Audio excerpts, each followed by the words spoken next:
ఇక్కడ ఏమవుతుందంటే ఎక్స్పాన్షన్ కి కూడా క్రెడిట్లు కింద పునాదులు ఆ కంపెనీని తీసుకొని వచ్చిన వాళ్ళు ఒకళ్ళైతే పునాదులు వేసి దాన్ని మొత్తము నిర్మాణం చేసి అంతా ఎస్టాబ్లిష్ చేసిన తర్వాత నువ్వు వచ్చి ఆ కంపెనీ వాళ్ళు ఎక్స్పాండ్ చేసుకుంటున్నా కూడా నీ క్రెడిట్లోనే వేసుకుంటున్నావు. రేవంత్ రెడ్డికి కంపెనీ పేరు తెలుస్తలేదు, కంపెనీ యజమాని ఒకళ్ళు తెలుస్తలేదు, కంపెనీ పేరు తెలుస్తలేదు. ఇది ఉర్సా క్లస్టరా ఉర్సా క్లౌడా అనే ఒక కన్ఫ్యూజన్ ఉంది, దిలీప్ షాంగ్ ఎవరు అనే కన్ఫ్యూజన్ ఉంది. ఏం కామెడీ పీస్ అయిపోయింది ఇది. దావోస్ పర్యటనను రేవంత్ రెడ్డి కాస్త కామెడీ సర్కస్ చేసేసాడు.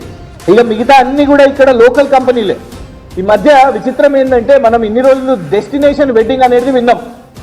మన నగరం కాకుండా ఇతర నగరాలకు పోయి పెళ్లిళ్ళు చేసుకుంటారు మన వాళ్ళే. అబ్బాయి ఇక్కడ ఆయన్నే అమ్మాయి ఇక్కడ ఆయన్నే, కానీ పోయి ఇతర నగరంలో చేసుకుంటారు. అట్లా రేవంత్ రెడ్డి గారు దావోస్ ని డెస్టినేషన్ గా మార్చుకొని అక్కడ పోయి చేసుకుంటున్నారు. ఇది మేం కాదు, అయ్యో మేమంటే మళ్ళీ రేవంత్ రెడ్డి గారు కాలిపోయి కేసులు వేస్తా అంటారు. రేవంత్ రెడ్డి గారు మొన్న పోయి ఎన్నికల్లో ప్రచారం చేసిరుగా మహారాష్ట్రలో, వాళ్ళ కోalition పార్ట్నర్ ఇవ్వండి ఆదిత్య ఠాక్రే గారు ఇంత లంబా చౌడా ట్వీట్ వేసారు. వాళ్ళ మహారాష్ట్ర ప్రభుత్వం కూడా ఇట్లనే ఎంఓయూలు only 1 is from outside of India. మీరు చేసుకున్న 29 కంపెనీల్లో ఒకటే భారతదేశం బయటిది, దానికోసం గక్కడి దాకా ఎందుకు పోయినావు? 25 కంపెనీలు 28 కంపెనీలు మన మహారాష్ట్ర కంపెనీలే, గక్కడి దాకా దేశం కంపెనీలే, గక్కడి దాకా ఎందుకు పోయినావు అని ఆదిత్య ఠాక్రే అంటున్నాడు. సేమ్ ఇది రేవంత్ రెడ్డి గారికి కూడా వర్తిస్తుంది.